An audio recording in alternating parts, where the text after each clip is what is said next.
बिस्मिल्लाहिर्रहमानिर्रहीम। मैं आप लोगों को तहरीक लब्बैक पाकिस्तान के उम्मीदवार के कागजात नामज़दगी जमा करवाने वाले काफ़िले के लाइव और ड्रोन मनाज़र दिखा रहा हूं।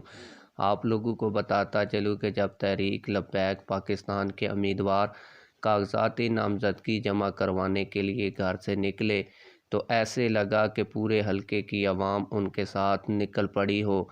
जैसा कि आप लोग लाइव और ड्रोन मनाज़र में देख भी सकते हैं कि उनके साथ गाड़ियों का एक बड़ा काफ़िला और लोगों का भी एक बड़ा काफ़िला है।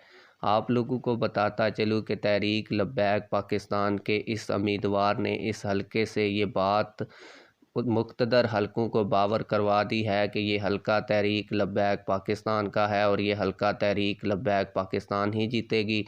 आप लोगों को बताता चलूँ कि अभी तो कागजात नामज़दगी जमा हुए हैं और काफ़िला देखकर लग रहा है कि पूरे हलके की आवाम तहरीक लब्बैक पाकिस्तान के साथ है। और जब तहरीक लब्बैक पाकिस्तान के उम्मीदवार कागजात नामज़दगी जमा करवाने के बाद 1 महीने तक इलेक्शन कैंपेन करेंगे तो मज़ीद लोग तहरीक लब्बैक पाकिस्तान के साथ जुड़ेंगे और तहरीक लब्बैक पाकिस्तान इंशाल्लाह अगर फ्री और फेयर इलेक्शन हुए तो ये हलका जीत जाएगी।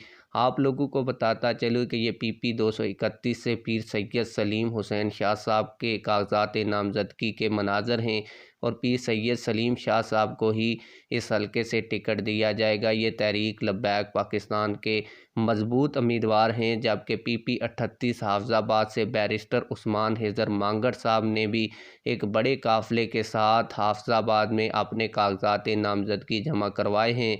वहाँ की आवाम ने भी ये बात बावर करवाई कि तहरीक लब्बैक पाकिस्तान हाफिज़ाबाद PP 38 की सीट बआसानी जीतेगी और एक बड़े काफ़िले के साथ बैरिस्टर उस्मान हैदर मांगट ने भी इलेक्शन कमीशन ऑफ पाकिस्तान के दफ्तर में अपने कागजात नामज़दगी जमा करवाए हैं। आप लोग इस हवाले से क्या कहते हैं कमेंट सेक्शन में हमें अपनी राय से ज़रूर आगाह कीजिएगा। मिलते हैं किसी और वीडियो में। अल्लाह।